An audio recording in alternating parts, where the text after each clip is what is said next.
Hi guys, this is day 10 of me learning Blender for the next 60 days. இன்னைக்கு என்னாச்சுன்னு பார்த்தீங்கன்னா எனக்கு ரொம்ப டயர்டாக இருந்துச்சு. அதனால நான் ஆஃபீஸ்க்கு லீவை போட்டு எனக்கு பிடிச்ச அனிமே உட்காந்து பார்த்துட்டு இருந்தேன். அதுக்கப்புறம் சரி இன்னைக்கு Blender கற்றுக்கலாம் அப்படின்ட்டு நேற்று விட்ட இடத்துல இருந்து இன்னைக்கு ஆரம்பித்தேன். சரி அதெல்லாம் இருக்கட்டும். நீங்கள் கர்நாடகாவில் இப்போ ரீசெண்டாக போயிட்டு இருக்க யூபிஐ இஷ்யூ பற்றி கேள்விப்பட்டீங்களா? அது எப்படியும் நம்மளை இப்போ அஃபெக்ட் பண்ணல அப்படின்னாலும் இவ்வளோ நாள் யூபிஐ யூஸ் பண்ணிட்டு டக்குன்னு கேஷுக்கு சுவிட்ச் ஆகணும் அப்படின்னு சொல்லி நினைக்கும் போது எனக்குலாம் பதறுது.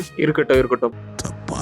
இன்னைக்கு பிளண்டர்ல பாத்தீங்கன்னா க்ரீஸ் அப்படிங்கிற ஒரு விஷயத்தை பத்தி லேர்ன் பண்ணேன். அதாவது ஒரு ஆப்ஜெக்ட்டை சப்டிவிஷன் மாடிஃபையர் வச்சு நீங்க ரவுண்ட் பண்ணிட்டீங்க. ஆனா உங்களுக்கு ஒரே ஒரு சைடு மட்டும் உங்களுக்கு அந்த ரவுண்ட்னஸ் வேணாம். உங்களுக்கு வந்து ஒரு மாதிரி ஷார்ப்பான எட்ஜஸ் வந்து வேணும் அப்படின்னா ஷிஃப்ட் இ கிளிக் பண்ணி அதை டிராக் பண்ணீங்கன்னா உங்களுக்கு க்ரீஸ் அப்படிங்கறது வந்து ஒன்று ஆக்டிவேட் ஆகும். அதை நீங்க அப்ளை பண்ணீங்க அப்படின்னா உங்களுக்கு ரிசல்ட் வந்து இந்த மாதிரி தான் இருக்கும். இதை கத்துக்கிட்டதுக்கு அப்புறம் நெக்ஸ்டா கர்வை வச்சு நம்மளால டிரா பண்ண முடியும்னு சொல்லி கத்துக்கிட்டேன். பட் இதுல ஒரு ட்விஸ்ட் இருக்கு. இதே சைட்ல அனோட்டேஷன்ங்கிற ஒரு விஷயம் இருக்கும். அதுவும் சரி, இந்த டிரா பண்ற பென்சிலும் சரி, ரெண்டுமே பார்க்கறதுக்கு சிமிலரா இருந்துச்சு. நான் ரொம்ப நேரமா உட்காந்து அனோட்டேஷனே கிளிக் பண்ணி டிரா பண்ணிட்டு இருந்தேன். அதுக்கப்புறமா தான் ரியலைஸ் பண்ணேன், ஓகே நான் யூஸ் பண்ணிட்டு இருந்தது டிஃப்ரெண்டான பென்சில் அப்படின்னு. அதுக்கப்புறம் ரிமைனிங் டிப்ஸ் எல்லாம் வந்து பார்த்து தெரிஞ்சு வச்சுக்கிட்டேன். போக அதெல்லாம் யூஸ் பண்ணி பார்க்கலான்ட்டு இருக்கேன். இன்னைக்கு இதோட முடிச்சுக்கிறேன். நாளைக்கு உங்களை இன்னொரு புது நோட்டோட மீட் பண்றேன். Until then, it's bye from me.